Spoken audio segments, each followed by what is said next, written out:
मैं अपने गांव चान्नत के अंदर ज़िला हांसे हिसार गिराए चालीसा के सारे भाईचारे के आशीर्वाद और समर्थन को लेकर के आपके बीच में आया हूं।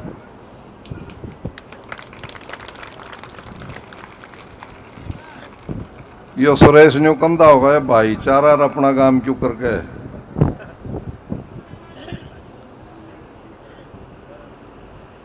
छात्रियन तो बेरा होगा, यो गागा के बताता होगा कि इनकी तो 700 आ रही है हमारे।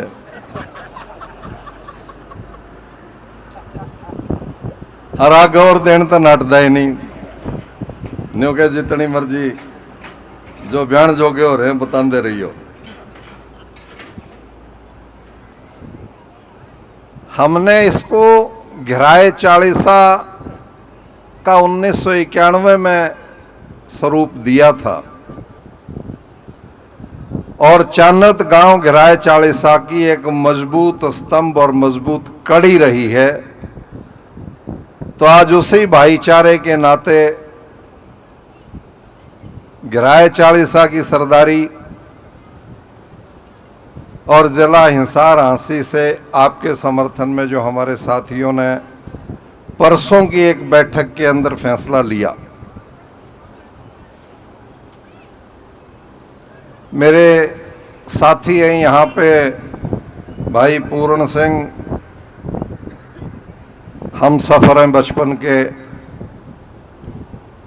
उसके बाद में कुलबीर जो हमारे प्रधान हैं कॉलेज के, पाले राम जी, बलजीत, कई अपने साथियों ने मेरा ध्यान इस तरफ दिलाया कि अपना गांव बैठा है और आप कड़े फिरन लाग रहे हो।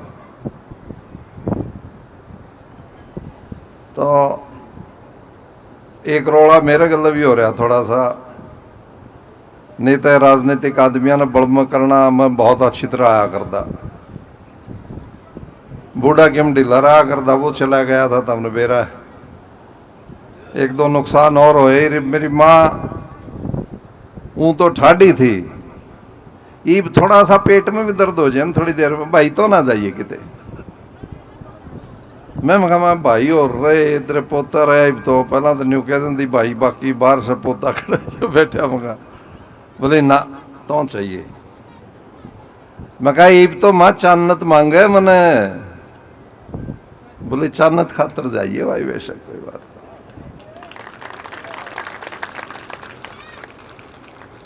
और आपको याद होगा ये अच्छे प्रकार से, मैं इस बात का आंकलन कर रहा था पिछले दिनों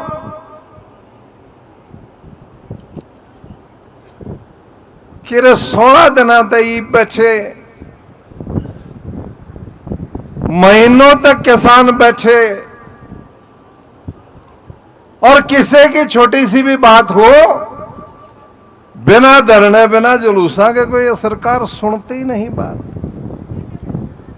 आज मैं अपने चान्नत गांव में और भाईचारे के अंदर, ये आवासन काजड़ा बैठा, गिराए चालीसा का प्रधान जातिराम जी ससाय से बैठे, सतबीर बैठा, चेयरमैन ये रोशन और बैठे, प्रोफेसर संतराम कृष्ण और बैठे, सारे साथियों के नाम लूंगा, समय बैठेगा। या चान्नत बैठी है सारी। छत्रपाल ने जब तक आपकी सेवा के बीच में रहा और आपकी दी और कलम यदि इसके हाथ में रही, मने न्यो बताओ किसे बात खातर धरने जुलूस तो दूर की बात से किते भाड़ा कौन लाना पड़ा करता था हमने। पूरे तो बैठे बैठे तारे आदेश की पालना हुआ करती। और हरियाणा का मुख्यमंत्री और देश का प्रधानमंत्री, दो का टेंडर हुआ करता मेरे पास। सुरेश जी याद करियो इस बात को। जब ये बात समझ में आती थी उनको और ये बता दिया जाता था कि फलानी बात उलझ रही है, मैं सुबह चंडीगढ़ या दिल्ली आ रहा हूं, ज्यादा चढ़ा करता। मैं को रावण नहीं था, ये गिराए चालीसा की ताकत, ये भाईचारा चान्नत का परिवार मेरे साथ था। और वाकी टाकी के ऊपर सीआईडी और पुलिस को ये कहते सुना जाता था कि छत्रपाल आने लग रहा है, मुख्यमंत्री जी का रास्ता बदल दो, इस रास्ते से वो आ रहा है। और उरे बैठे बैठे मैंने शर्मान लग रही थी इस बात की। संघर्ष समिति से मैं निवेदन करूंगा, निशाना बदल लो। तमें 16 दिन तक खड़तू छोड़ रहा क्या तुमने, यो ब्याणा ब्याणा ब्याणा कि सौदा तो कौन यार, मांगो किस पे हो तमें। इस पे को प्लाट मांग दे बात समझ में आ जाती, को छोटी मोटी ठगा ठोरी में हिंसा मांग दे बात समझ में आ जाती, हमें इस पे विकास की बात मांगने लग रहे हो। यदि विधायक में जान हो, मजबूत हो, लोगों की सेवा करना जानता हो, इस हांसी हल्के के किसी भी वोटर से जाकर के ये पूछ लो कि इसने वोट विधायक मजबूत मान के दे रहा है कि एक ने भी इस बात के आधार के ऊपर कभी वोट नहीं दिया इसको। और अब तो ये पार्टी इस किस्म की है जिसमें इसने सारी पार्टियां सिर सुर भी कर ले हैं। वोट लेने के तरीके दूसरे हैं, इसलिए धरनों का भी ध्यान नहीं देते, ये किसी की तकलीफ का भी ध्यान नहीं देते, बैठे उरे जाना होता में। वोट लेने के तरीके दूसरे हैं। आप एक करड़े हो रहा ही तो ये छात्री कहता बोले का होगा तो भाषण देगा, फिर देख लेंगे। भाषण देनिया भी चला गया, आनिया भी चला गया, वोट देनिया भी जितना छोम आज आपन आ रहा है ना, इलेक्शन तक सौदा ही बदले पाओ जरा। मैंने 10 साल इनके बीच में रह करके बड़े तसल्ली से अध्ययन किया इनका विचार, सोच। ये पहला 47 से पहला तो हमें मर गए थे न तरह बडेरे भिड़ भिड़ के लड़ लड़ के। उन तो बड़ा प्रोग्राम है इनका कि तारी पर्ची पे कब्जा क्यों करना है। इलेक्शन हो पाछे भी समझ में को नहीं आने देते, कड़े को ले गए। लेकिन ये बात इतनी जायज है आपकी, और आप और हम इतने कमजोर हैं नहीं। कल परसों मेरे से कोई कह रहे थे भाई आज नहीं तड़का आइयो, तो मैंने पूछा कोई वजह, कहते हो कोई रास्ता रोकने की बात कर रहे हैं, कोई पहाड़ के लाने की बात कर रहे हैं। अभी जब छात्र यार भाई सुरेश जिक्र कर रहे थे तो बात मेरे समझ में आ रही थी। खेत मारे, जगह मारी और बिना पूछे पाइप दाबन लग गए।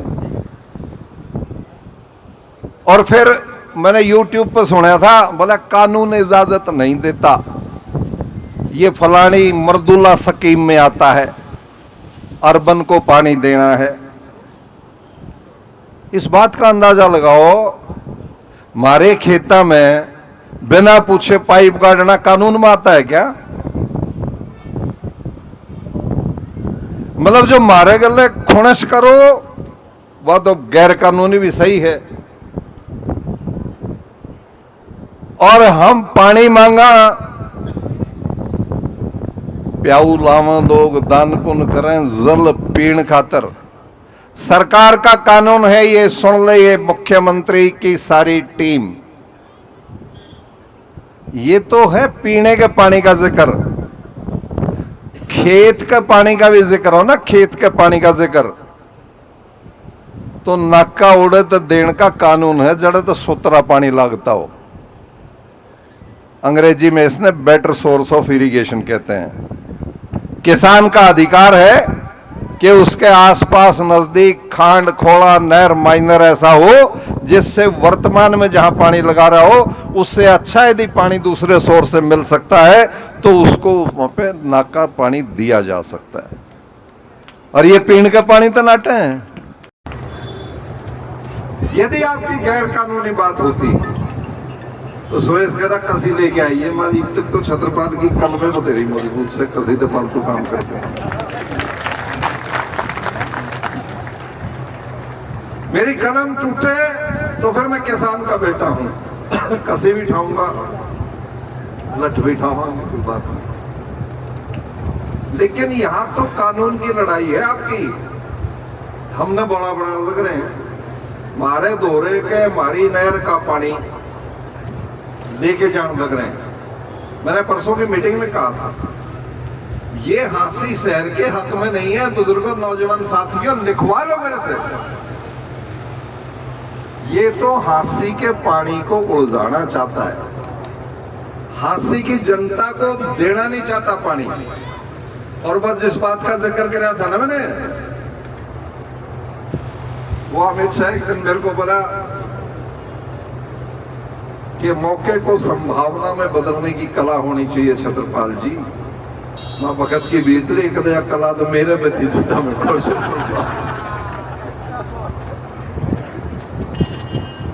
और एक दिन मोदी बना,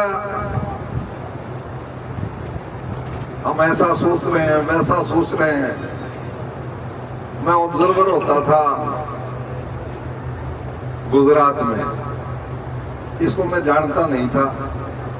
तो प्रधानमंत्री डिक्लेयर कर दिया तो हम बैठे थे, हमने सामने एक और मेरा गुजरात का साथी बैठा था। मगर मोदी जी 90 के दशक में कहा हुआ करते तो सुने नहीं भाई आप। यो कड़न का कुर्सी बना रहे प्रोफेसर साहब, वो दिन तो आप लोगों के थे। मैं तो जोड़ा ठाए भरा करता हरियाणा में, और न्यू देखा करते तड़के छत्रपाल की क्या खबर छपेगी। बोला रोज नई बात होया करती, नई बात को हमें प्लाट काटन की क्रिया करते, नई बात होया करती। हमारे गांव में फलाना में यह चाहिए, फलाना में यह चाहिए, नौकरियों में अधिकार चाहिए, पीने का पानी चाहिए, नहर का पानी चाहिए। और आपको याद होगा सतलुज गांव के अंदर एक पैदल यात्रा कर रहे थे कुलवीर, जगदीश नेहरा पानी के वजीर होते थे। तो वहां पंडित रामजी लाल जी आज स्वर्ग में है, वो भी बैठे थे। तो भाषण देते देते, क्योंकि आदमपुर गिराए के बाद में पड़ा करता, भजनलाल जी नौकरियां में जोर करया करते, आप पानी पे जोर करया करते। तो इनकी पर्ची लिखे और रोशन और की, दिल्लू और की, सारी सुरेश और की, और रामजी लाल जी इकट्ठी कर रहे। और जगदीश नेहरा को कहने लगे कि जी ये छत्रपाल जी तुम्हारा पानी को नहीं आने देते, आप पानी के वजीर हो, ये पर्ची पकड़ो। ये को रविंद्र ने लिख रखी, कोई इसने लिख रखी, कि उसने लिख रखी, सारी नहर खोल दो, जुबान खोल दो, सालन दो। तो नहर ने मेहरबानी सरकार दी, वो भी स्वर्ग में बेचारा। बोले मंत्री जी मुख्यमंत्री को पानी नहीं दे रहे। मैंने पर्ची रोज मगाल के मगा बताऊँ, बोला जवाब तो दे दे। मगाई बोलूंगा नहीं बता दूंगा तो जवाब। बोले तो थोड़ा ही बता दे, माना है ऊपर उतार के। तो मैंने अपनी बात करके ये कहा, बीच में रिकॉर्ड की बात है, मैं कभी जगदीश नेहरा को गिराए चालीसा का धन्यवाद करना चाहिए। आज गिराए चालीसा ने मंत्री की पूछ करा दी। ना तो मुख्यमंत्री मंत्रियों को कुछ कहते नहीं थे, ना समझते थे, अधिकारी सीधे आदेश की पालना करते थे। अरे ये बगाई नहीं सियाड़ा रखिए, रामजी लाल जी तो मुख्यमंत्री की पर्ची पकड़ाने लग रहे हैं कि आप पानी दे दो इनको। तो मैंने कहा मेरा साहब इस तो बड़ी आज गिरा में पड़ेगा, धन्यवाद कर जा सतलुज गांव में पूरा हल्के का, ये भी तामना मेरी कदर करा दी। फिर तो मेरा पानी तो दे दे, मैं कहा ना गलत बात, पानी दे दूंगा, पानी पर सबका सीर से, आदमपुर में हमारे रिश्तेदार से। मैंने कहा हमें इतना रोक रहे हैं जितने नौकरी फालतू लेने लग रहे हैं हमारे। नौकरियां में बराबर का हिस्सा कर ले, पानी बराबर का देंगे, कोई रोला को नहीं रोक। और जन कहता वजीर रखना और हटाना मेरा हाथ में, तो छत्रपाल के घेसड़ा खोप होगा और नहर के ऊपर फिरूंगा, पानी तो न्यू चलेगा हमारे जब तक मैं हूं।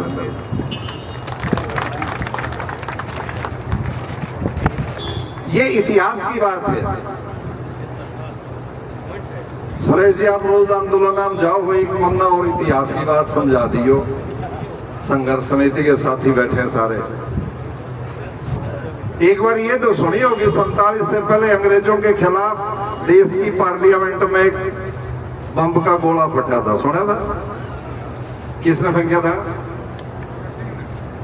शहीद भगत सिंह, शहीद आजम भगत सिंह। और उन्होंने फेंक के कहा था खड़े होकर के कि धुएं का बम है, हमारा मकसद किसी की जान माल लेना नहीं था, हमारा मकसद देश को इशारा करना था कि ये अंग्रेजों की सरकार हिंदुस्तानियों के पतन के लिए है, इनको देश छोड़ करके जाना पड़ेगा, इसलिए हिंदुस्तान एक हो जाओ। 1947 के बाद आज तक इतिहास साक्षी है। महीना साल तो याद कर लियो, 95-96 का कोई तकरीबन आखिरी सेशन था। हरियाणा की विधानसभा को अंदर से कुंडियां लगा करके चलाना पड़ा था। गिराए की जनता की आवाज को, ताकत को ये पूरे हरियाणा की सरकार रोक नहीं पाई थी। और आपको याद होगा ये डीसी जो रिटायर हो गया ओपी से, जहां हमारी एंट्री बैन कर रखी थी, उस एंट्री बैन के समय ये सत्यवान और तो सारे कल्ला ठीठा को याद करते क्यों भी चंद्र उन चंडीगढ़ एसपी ने, मैं पहुंचा कैसे था, अरे मिर्जपुराना ओम प्रकाश का तो मैंने सुम उठाई, पुलिस की सिक्योरिटी मेरी कुछ हटा दी थी, एक आधी रह रही थी, मैंने वह छोड़ दी। मखा विधानसभा में पहुंचना है, 2 दिन के बाद जाना था छुट्टी के। मैंने जींद का रूट ले लिया, पटियाला चौक दौरे से एक छोरा खड़ा था, न्यून तो चंडीगढ़ की बस आओ थी। मखा भाई ओम प्रकाश ने संभलवा दिए, इरिगेशन बताया, और मैं भाज के उस बस में चढ़ा तो सवारी छतरपाल आ गया, छतरपाल में बैठ जाओ, चंडीगढ़ तक चुप बैठे रहो, जाना है। तो अगर हम के करने हुए तो आज जो अमीर चंद मक्कड़ जी हमारी दुनिया में नहीं है। यो राम है किठाना दो रसरी, एक सरकारी गाड़ी खड़ी और 2 एक धोले कुर्ते वाले चाप इवें थे। मैं उधर बोला मैं इस गाड़ी तो रोक के तार दे, तो लगा देखा वो गाड़ी बैठ के चाल पड़े ना, वहां तो मक्कड़ था। तो मैं ड्राइवर ने थोड़ा तेज चलाई और मैंने इसकी रोक के बैठा देता हूँ, तो मैंने बस अड्डे तार दिया, मुश्किल हो जाए, ये मैंने ठिकाना तक लेवल आऊंगा। तो गाड़ी रोकी तो मैं मक्कड़ साहब खिड़की खोल के, भाई साहब मैं कहा बैठ जा चुपचाप, चंडीगढ़ तो पता था एंट्री बैन कर रखी है, कोई खट्टे पाइस करना होगा तो काली तन्ने भी होगी। 1-2 बैरिकेड वो पर्दे लगा रखे थे, सरकारी गाड़ी थी, ध्यान नहीं पड़ा, जो सेकंड लास्ट बैरिकेड था वहां तक गाड़ी पहुंच गई। और वहां पे सारे बारीकी से वो पर्दे हटा के देखने, मक्कड़ मेरे गोड्या अंदर है, भाई साहब उतर जाओ। मैं कहा बैठा रहा थोड़ी देर, उतरूं भी क्यों बात नहीं। तो साइड से शीशा मैंने डाउन करा, एक डीएसपी था चंडीगढ़ पुलिस का, बोला सर आपके लिए खड़े हैं। मैं भी बड़ी अच्छी बात है, खड़े रहो, रास्ता खुलवाओ, मैं भीतर जाऊंगा। बोला जी उरे रोकने के आदेश। और न्यून मक्कड़ साहब चिमड़ रहे, बोला बंदा जानते को जनरल कूटेगा। खैर बात लंबी हो जाएगी, मैंने खिड़की खोल के मखा जाओ आप, मैं भी तरह एसपी कौन है उदी बुलाओ। मैं जो बालक लड़ते फिरे थे ना सिपाहियां गले, ये बात नहीं थी। मैं कहा एसपी कौन है, चंडीगढ़ की सिक्योरिटी की ड्यूटी, उसको बुला लो। आईपीएस अफसर था, नया आ गया, सलूट करा, जय हिंद सर। मैं कहा जोड़ जोगे ये क्यों लगा रखी है, मैं एमएलए हूँ, एक्स मिनिस्टर हूँ, वे को जाऊंगा। बोला सर आपकी एंट्री बैन कर रखी है। मेरे साथ कर्ण सिंह दलाल की एंट्री बैन कर रखी थी, वो भी लुकता पड़ता और पब्लिक में पाछे को देखा, छत्रपाल आ लिया। बोला मैं भी आ गया भाई, मैं आ जा, 1 तो 2 हो गए। तो मैंने उसको कहा कि आप एसपी हो, पढ़े लिखे हो, आईपीएस हो, कोई वारदात हो जाएगी।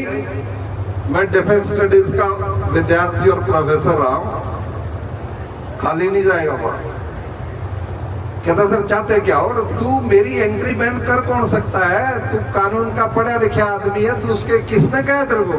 बोले जी अंदर से कहा था, अंदर है के सौदा, इनके बस की कौन मेरी एंट्री बैन करनी। हरियाणा के गवर्नर ने गिराए हल्के के चुने नुमाइंदे को न्योंदा दे के बुला रखा था, सम्मन किया था कि हाउस होगा और आप आइए। उसकी चिट्ठी हो तो बता, और नहीं तो मैं कहा मैं जाऊंगा। उसने खैर मेरे से 10 मिनट मांगे, बोला सर 10 मिनट में, कभी 15 दे दिए, 16 में नहीं दूंगा। भाग के गया और अंदर जाके कोई स्पीकर ईश्वर सिंह जी थे, आज वो भी इस दुनिया में नहीं है, और आदरणीय अपना भी नहीं है इस दुनिया में, क्योंकि नाम ले देंगे तो फिर ये नहीं कहेंगे बालक गलत कह रहे, क्यों बालका ने दर्द आया करे बात। तो मैंने ये कहा, और उसने जाके कहा जी छत्रपाल जी हमारे से नहीं रुकेंगे, कोई लिखित आदेश है तो हमें दे दो। अब वो अनपढ़ सा सोता था, वो उसके मुंह का नहीं देखे, उसके मुंह का नहीं देखे, वो बोले टाइप करते हैं, उसको बुलाओ, बोला जी मैंने तो मिनटे 10 मांगी थी, वो जयंत करके भाग गया। और दूर से दौड़ता हुआ, मैं उस अफसर की आज भी कदर करता हूँ जिसके अंदर लियाकत थी, और दूर से कहा सर बैरिकेड हटा दो। मेरे पास अपोजिशन के विकास पार्टी के इनेलो के मेरे दोस्त एमएलए पिछले 5-4 दिन से लगातार आ रहे थे, और ये कह रहे थे कि छत्रपाल जी आप इस तनाव को कम कर दो, आप अकेले होते हो। और इन्होंने एक बुला लिया करा ना मुख्यमंत्री, बोले अपने रिश्तेदार बुला रखे, और ये कह दिया भाई छत्रपाल ने मार दो, मेरी सरकार बचो कुचो, इसने तो हद कर दी मारेगा। बोले आपकी जान को खतरा, मारेगा आपको। वह मेरी माँ की बात तो शुरू करी थी, याद आ गई। वह जद भी नहीं कहा, चांदत खातर कह दिया था, बोले जा बेटा। मैं कहा मेरी माँ ने 5 जामे थे, मेरे को फ्री कर रखा है। कहता जिम्मेवारी लेके आया चौधरी साहब के खिलाफ, आपको जिम्मेवारी दी, बडेरा हो गया था। चौधरी देवीलाल आपके कहा भी काम कर हल्के के, तो बेटा कमजोर पड़ने की जरूरत नहीं है, और बुजुर्गों की अल्लाह से रही थी, आप लोगों का आशीर्वाद था। तो विधानसभा में कहा था कि तेरे लिए उड़द राखी हथेली पे, कोई चिंता नहीं, जड़ मर्जी टकर लिए बैठने तैयार हूं। उसके बाद में जितनी भी वो रिश्तेदार थे, वर्दी वाले थे, फलाने थे, और भगवान ने जान तेरी दे रखी थी, मैं आका और मैं गलपटी पकड़ और उठा लू। मैं कहा बोला जी मैं तार फिर वर्दी पहन के मेरे दौर क्यों आया था। आज तक उनके आइडेंटिटी कार्ड पड़े, और ये ओपी सिंह जो आज वो रिटायर हो गया, 100 की स्पीड तक विधानसभा का नहीं पासता फिर था। बंसीलाल ने बीच में आकर दखल देने की कोशिश की थी, वो भी आप और हमने उसके पीछे भागते भागते, पाछे में लात मारते मारते विधानसभा के गेट को जाकर के खोलने की कोशिश। तो गेट विधानसभा के पंजाब समेत अंदर से बोल्ट कर रखे थे, ताले लगा रखे थे, हाउस को चलाने के लिए। बुजुर्ग और नौजवान साथियों, छोटी बात नहीं है। आज ये कहाँ बेचारे मंत्री और एमएलए जो है, मैं तो आज शर्म इस बात की आती है। कल परसों जिक्र इस बात का था कि जवानों ने हिंदुस्तान को आजादी दिलाई। आज के जवान की जिम्मेवारी बढ़ती है कि उस आजादी को बरकरार रखने के लिए, इस देश के संविधान को हिंदुस्तान के आवाम में उसको फायदा देने के लिए उसी जज्बे के साथ लड़ना पड़ेगा, खड़े होना पड़ेगा। हम शहीदों के, भगत सिंह, सुभाष चंद्र बोस के, इन सब के आज एहसान हमारे ऊपर है, और हमें उससे ऋण होना है। बाप दादे का कर्ज औलाद उतारती है। शहीदों का कर्ज जब उतरेगा जब इस देश का नौजवान लालची कमजोर नहीं होगा, जब इसका देश का नौजवान हिंदुस्तान के आवाज के भाईचारे को मजबूत रखने के लिए, बुनियादी बातों को मजबूत रखने के लिए, हिंदुस्तान की संस्कृति और समाज को ठीक रखने के लिए, और सरकारों का पुजड़ सीधा करने के लिए हिंदुस्तान के नौजवान से इस देश की उम्मीद और अपेक्षा की जाती है। बुजुर्गों, ये छत्रपाल उस दिन जवान था और इसी जज्बे के साथ काम करता था, और यही बात हम हमेशा कहते थे कि कर गुजरने की तमन्ना अब हमारे दिल में है। देखना है जोर कितना बाजुबे कातिल के अंदर है, और यही कारण था आज बहुत सारे राजनीतिक नेता जीते हैं। जब मैं नरसिम्हा राव के ऊपर न्यूज चढ़ रहा था, जब पर एक छात्र नेता प्रिंसिपल पर चढ़ जाया करे, और ये लीडर जो अपोजिशन की बात करते थे उठ के भाग पड़े, घर करे, नाम लेना ठीक नहीं, और एक कुआड़ पकड़ के न्यू देखने लग गया कि प्रधानमंत्री गलत के बनेगी और कितनी देरी हो झटका चलेगा। आखिर प्रधानमंत्री ने 3 महीने का समय मांगा और ये कहा कि 3 महीने में छत्रपाल न्याय कर देंगे। मैंने कहा 3 महीने से 3.25 हो गए, तो तेरी मेरी आखिरी मुलाकात है। आज के बाद मेरा विरोध आपको बर्दाश्त करना पड़ेगा। आपको मौनी बाबा के नाम से देश जानता है। आप इस देश को न्याय देने के लिए नहीं काम कर रहे हो, आप इनकी करप्ट और भ्रष्ट लोगों की चाटुकारिता की बात कर रहे हो। उसी सफर को, उसी लड़ाई को आज राजनीतिक घराने कुछ कांग्रेस के अंदर उस लड़ाई के अंदर अलग हुए थे, कुछ विषय अलग हुए थे। राजनीतिक बातों के अंदर आज अपने धरने पे जाने की बात नहीं। मैं तो सिर्फ आपका जज्बा जिंदा रखने के लिए, मैं तो इन विधायकों और मंत्रियों को इनकी जिम्मेवारी का आभास दिलाने के लिए कि ये देश तो एक नौजवान से अपेक्षा करता है इस देश को महफूज रखने की। अरे तुम तो लाखों लाखों वोटरों ने, लोगों ने जिता करके भेज रहे हो, तो ये पुंजर दबा दबा करके अपनी टांगा के बीच को भागने लग रहे हो। मुख्यमंत्री प्रधानमंत्रियों के सामने कायरता के साथ खड़े हो, अपनी पंचायत के अंदर एक सच्ची बात करने की हिम्मत नहीं रखते हो और परगला करके अपने नोटों की गड्डियां खड़ी करना चाहते हो और लोगों के इरादों को, लोगों की इच्छाओं को रौंदने का काम करते हो। बुजुर्ग और नौजवान साथियों, आज यदि कोई आवश्यकता है तो इस वतन के वोट के अधिकार को बचाने की आवश्यकता है। पानी तो कोई माजड़ा नहीं, तड़के तो उठना, बेशक धरना बंद कर दियो, मेरी जिम्मेदारी है। यहाँ से पानी नहीं जब तक लेके जा सकते, जब तक चांदत गांव की इच्छा को, पानी की को पूरा नहीं कर देंगे। अरे कानून से खा रहे हो।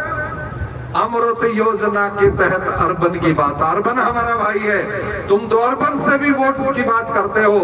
और मीटिंग करके मेरे को हंसी के मेरे को साथी बता रहे थे, ये मीटिंग करने लग रहा था कि चांदत के खिलाफ लिख के दे दो कि हम भी आंदोलन करेंगे। अरे तुम के तो लड़ाओ, के बताओ। वहां यूं कहने लग रहा है कि इसको गांव के शहर की लड़ाई कर दो। गांव भी हमारा है, शहर भी हमारा है। हम शहीद भगत सिंह, सुभाष चंद्र बोस की औलाद हैं। हमें धर्मों में मत बांटो, हमें जात बिरादरी में मत बांटो। हम हिंदुस्तानी हैं और हिंदुस्तान की लड़ाई लड़ने के लिए, हिंदुस्तान की जनता को बेस्ट वे ऑफ लाइफ देने के लिए, हिंदुस्तान की जनता को बहुत अच्छा जीवन देने के लिए, नौजवानों का भविष्य सुनिश्चित करने के लिए, माताओं बहनों की इज्जत को महफूज रखने के लिए, बुजुर्गों के सम्मान को बरकरार रखने के लिए ये देश का नौजवान एक है, एक था, एक रहेगा। इस हांसी और चांदत को लड़ा करके चुनाव जीतने की मंशा को भूल जाना, इस बात को हम घटने नहीं देंगे। इसीलिए मुझे कल कोई कहने लगा कि छत्रपाल जी आपने हांसी और चांदत के पानी की बात अखबार में लिख दी। वहां कोई गलत नहीं लिखी। हांसी भी हमारा है, चांदत भी हमारा है, हमें दोनों के लिए पानी चाहिए। और ये सरकार और ये नुमाइंदा, इसका तो जिक्र क्या करूं, ये इस हांसी और चांदत के पानी को उलझा करके, लोगों के ध्यान को डाइवर्ट करके, लोगों के आंदोलन में झोंक करके कि ये 2 रोटी सुखते ना खा लें, सिर्फ हमें बिगाड़ने, लड़ाने का और अपना वोट निकालने का काम कर रहे हैं बुजुर्गों और नौजवान साथी। ये बात जो मैं समझता हूं वो मैंने आपके बीच में रखी है और इस मुद्दे को आपके बीच में रखा है कि कायर राजनीति को खत्म करने की जरूरत है। मैं सामाजिक राजनीतिक जीवन से संन्यास ले लूंगा। घिराए चालीसा से, जिला से, हिसार से, हांसी से, पूरे हरियाणा और हिंदुस्तान के आवाम से कोई एक आदमी खड़ा होकर के कह दे कि इस राजनीतिक सामाजिक इतिहास के अंदर छत्रपाल ने 1 रुपया रिश्वत का लिया। छत्रपाल किसी भी पंचायत में सीना ठोक के बात कर सकता है। यहाँ तो मेरे गांव ने 13 गलतियां गिना दी और बेशर्म में बैठ करके सुन रहे हैं। राजनीति से इस्तीफा दे देना चाहिए, अपना व्यापार करके रोटी खा लो। क्यों इस सामाजिक राजनीतिक जीवन के ऊपर लानत लगा रहे हो, क्यों कलंक लगा रहे हो? एक भाई को खड़ा होकर के हिंदुस्तान का कह दे छत्रपाल ने जात के नाम पे, धर्म के नाम पे, किसी पुलिस थाने के नाम पे एक भाई को कभी लड़ाने की कोशिश की हो? कोई गरीब आदमी कहते कि छत्रपाल ने उसको उठा करके गले में लगाया हो? कोई गुंडा ताकतवर मुख्यमंत्री, प्रधानमंत्री ये कहते कि छत्रपाल मेरे से कभी कायरतापूर्ण बात करी हो या उस रवैये को मजबूत को अख्तियार ना किया हो, तो ये छत्रपाल सामाजिक राजनीतिक जीवन से इस्तीफा दे देगा। आज कम से कम मेरे पास नोट नहीं, आज कम से कम मैं चुनाव हारूं जी तो इस बात की परवाह नहीं, लेकिन छत्रपाल के पास एक बात है कि पूरे हिंदुस्तान के आवाम के बीच में ये सीना चौड़ा करके कह सकता है कि उंगली करो यदि गलती के निकालते हो और मैं छोड़ करके चला जाऊंगा। आज इस हिंदुस्तान के ये एमएलए, वजीर, मुख्यमंत्री, प्रधानमंत्री आज कोई दावा ठोक के कर सकता है? ये न्यू पूछ के टपे हैं बोले और चंद ताले बैठे तो नहीं है कितने, गड्डी उधर से ना लेके चलो। अरे तुम राजनीतिक आदमी हो, सामाजिक आदमी हो। सामाजिक राजनीतिक आदमी दुनिया का सबसे बड़ा वफादार होता था, ब्यूरोक्रेसी और अधिकारियों के खिलाफ लड़ने वाला, लगाम देने वाला होता था। आज मैं धन्यवाद करूंगा उन सूरवीर योद्धाओं का, नेताओं का जो हिंदुस्तान की आजादी के बाद भी जिन्होंने इखलाक की बात की है, जिन्होंने देश के आवाम के लिए पसीना छोड़ा है, देश के आवाम के लिए अपने चुनाव को लड़े हैं, देश के आवाम के लिए चुनाव से इस्तीफे देकर के चले गए हैं। यहाँ तो हमने वो वजीर देखे हैं, रेल का एक्सीडेंट हो गया तो रेलवे मिनिस्टर ने इस्तीफा दे दिया है, कह करके मेरी जिम्मेवारी बढ़ती है और इनसे देश का कत्ल हो जाओ। कुलवीर ये जो दुआ का नाम से देश में बोले और किसी की नहीं चलती है, दो एक कर रहे हैं। बता भाई प्रधान जी, मैंने इन दोनों के साथ आंख मांग डाल के कहा था, हरियाणा में जो हो रहा था ना, मगर तारीख दौरान में बैठा होता ना तो 1 मिनट में सरकार को डिसमिस कर देता। और मैंने उसको उदाहरण दिया, मैंने कहा धनिकलाल मंडल भी तुम्हारा तो आने के तो मर लिए भाई, क्या करा इमन्यू कहना पड़ा दुनिया में को नहीं। मैं मेरा साथी रात ने सुखना पे सैर करते करते सरकार ते घनी काली थी, मगर ये गवर्नर से ठाले बैठ जो करके भीतर सरकार को डिसमिस करावांगे। वो दरवाजे बंद करके ऊपर जा रहा, बाहर सिक्योरिटी वाले यूं बोले जी गवर्नर साहब तो विश्राम के लिए चले गए। उसने बोधनी आलन तले में कहा बता दे मैं, बोला सर मैसेज दे देते हैं। दे भला आदमी था, भीतर संदेशा गया, उस लुंगी से मैं तड़ उतरा। कहिए छत्रपाल जी कैसे आना हुआ? मैंने कहा कुछ नहीं, कलम उठा और लिख कि हरियाणा सरकार डिसमिस और चुनाव की घोषणा कर दे। बताइए मैं कैसे कर सकता हूँ? मैं कहा आपको ये नहीं पता गवर्नर हो आप कब कर सकते हो? कहता कोई संवैधानिक, मैंने उस वक्त के जुल्म गिनाए, मैंने कहा ये संवैधानिक काम है? कहता नहीं आप लिख के दे दीजिए। मैंने कहा 10 मिनट लिख के भेज दिया, पढ़ता तो है नहीं, पढ़ा लिख के अंदर मैंने कहा खाता है मांस मट्टी और दारू पीता है। नहीं आप ऐसा ना कहिए, ऐसा ना कहिए, कागज पढ़े अगर लिख के दे रखे हैं डिसमिस कर, ड्यूटी नहीं करते हो, आपके खिलाफ भी एक्शन होना चाहिए। उसके खिलाफ लड़ते लड़ते वो हाथ जोड़ गया, आखिर में पाछा छुटाना था, 2 बढ़ रहे भीतर और भरोसा नहीं किए बने। यो बोला एक बार और लिख के दे दे मैं डिसमिस कर दूंगा। पाछा छुटाना था, हमने अपना उसको रियलाइज कराना था कि इतना सुनना हरियाणा मत समझो, यहाँ पे एमएलए वजीरों के अंदर इखलाक है, बोलते हैं, सोचते हैं, लड़ते हैं। तो आज मेरा निवेदन तो यही है, चाहे हमारी किसान सभाएं हैं, चाहे हमारी खापें हैं, और खापों के सामने तो आज एक बहुत बड़ी दिक्कत है सुरेश भाई, हमारी जो बुनियादी बातें टूट रही हैं और संविधान के अंदर जो कानून के रास्ते हैं वो हमारी परंपराओं के आड़े आते हैं। मैं एक दिन महाराष्ट्र के एक मिनिस्टर के साथ बैठा था और मैंने जो घटनाएं घट रही है उसमें जिक्र किया, तो उसके जो बोले व्हाट इज दिस, क्या क्या फर्क पड़ता है? तो ये जो समाज का ताना बाना होता है उसमें जो संस्कार हमारे बढ़ जाते हैं। अपन तो न्यू दिखा भी या गड़बड़ होगी, गांव का जीना मुश्किल हो गया, चांद में हो जाते लोग छात्री ये कहेंगे, छात्र में हो जाते लोग पबड़ी ये कहेंगे। इतनी शर्म हमें आती है, हमारी बुनियादी बातें टूटती हैं। तो अरे ना चिट्ठी पाड़ दी, कोई गिम्मे करो। आज हमारी खापों के फैसले बोते पड़ने लगे, हमारी खापें अपनी बुनियादी बातों को बचाने के लिए कमजोर पड़ने लगी, क्योंकि ये जो सिलसिला चला हुआ है बहुत गलत चला हुआ है। तो मेरा निवेदन है, आप उरे जितने दिन बैठे रहे हैं, आगे कोई बैठने का आपका विचार रहे तो इन बुनियादी बातों पे चिंता किया करो, सामाजिक बातों पे चिंता किया करो। और ये छात्र या कह रहा था मनस देख लो, या पर्ची मनसा ने घेरा करो। ये जो ताड़ी बजाड़ी भाई होगा ना, ये एमएलए वजीर तो ये कौन के लायक भी कोई ईमानदारी के साथ करे हूँ आपको।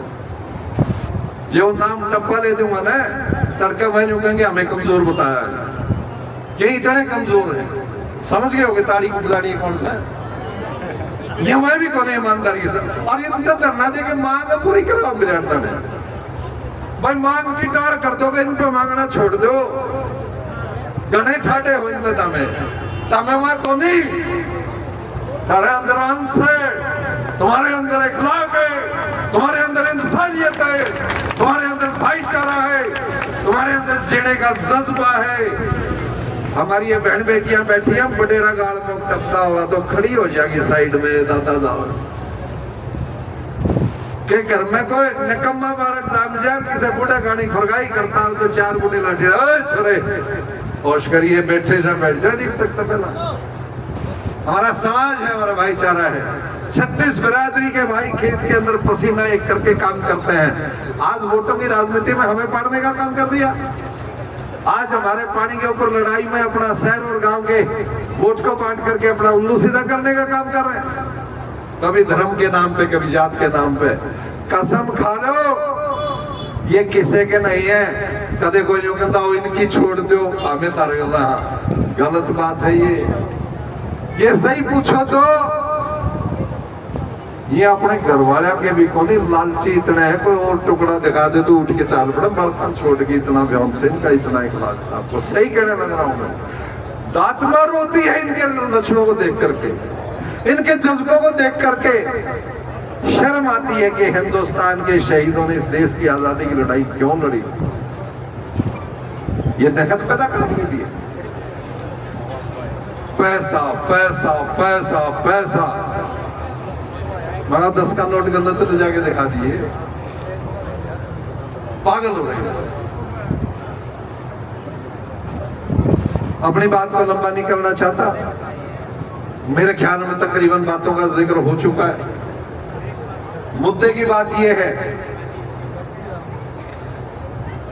भारतीय जनता पार्टी के एक सिस्टम में है, मुख्यमंत्री का ताकत नहीं, मुख्यमंत्री होने का ढोंग करेगा। प्रधानमंत्री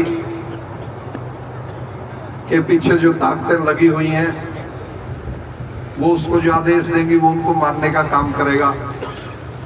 और सिलेक्शन उन्हीं आदमियों का होता है जो इनके चोटी कट होते हैं। ये भाई साहब एक आधी बात और बता दोगे? बताओ ना। यो भाई साहब है ना जिसके खिलाफ आप पाछा से रोड़ा रखा करते दिल्ली जा लिया। आहो गांव वाले खेता बढ़नी है। मेरे से जब बने यो बोले छत्रपाल जी मैं बधाई देने के लिए गया था, उठ के चलने लगा तो बाम पकड़ के जो बोला 2 मिनट बैठ जाओ। मैं क्या हो गया? क्यों बोले आपसे बात करनी है। मैं 10 मिनट बैठा रहा, फिर ऑनलाइन लाग रही थी तो चिपड़ कर ना दिया गया। मैं कहता ना आज टाइम को नहीं, कहते फिर रख लेंगे आ जाओ। नहीं उनको बोला रोक लो भाई। उठ के एक नया कमरा में आ गया, कहता थोड़ा तजर्बा है, मैंने कुछ सलाह दो। मैंने कहा जी बहुत अच्छी बात है, यदि आप सलाह लेना चाहते हो और सलाह पे काम करो तो सलाह देनी चाहिए। कहता नहीं। तो मैंने 91 का जिक्र सुनाया, सीएम का फैसला होने लग रहा था। ध्यान करना, बहुत बड़ी बात कह रहा हूं। पूरे बैठे में पता है इस बात का। मैंने कहा जो फैसला करके जाओगे, मैंने उस कमेटी को कहा सारा फैसला आधा करियाना तो रोएगा, आधा करियाना लाडू बांटेगा। और दूसरा करोगे तो मैंने कहा वो लाडू बांटेंगे दूसरे रोनिए और लड्डू बंडनी रोगे। कहता क्या मतलब?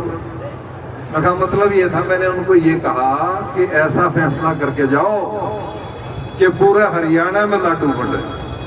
कि आज मुख्यमंत्री आया है, पूरे हरियाणा का मुख्यमंत्री आया है और 5 साल हरियाणा स्वर्ग की तरह से विकास के रास्ते पे चला। मैंने कहा एक तो मैंने कहा यह पल्ले गांठ बांध ले, जब आप मैंने कहा इस जनसंघ में फिरा करते किसी रिश्तेदार का गए हो गए जोड़ा टेक के मैं रात काटूंगा और भीतर तो उसने कहा ये मुड़ साई कदों जाएगा, रोटियां में टूटा था। और ये सब तो पहला वो आके झुकेगा, अपनी तो एक ही गल है। मैंने कहा इनसे बचिए, ये खराब हो जाएगा। बोला नहीं ठीक है, हरियाणा एक हरियाणवी है। मैंने बहुत बढ़िया बात। दूसरी मैंने कहा ये जो करप्शन का इशू है ना, लूटनी है लूटे, हर कमजोर कमजोर होता रहता है। मुख्यमंत्री का काम है कि इस लाइन को बंद कर दे और गरीब की मदद करें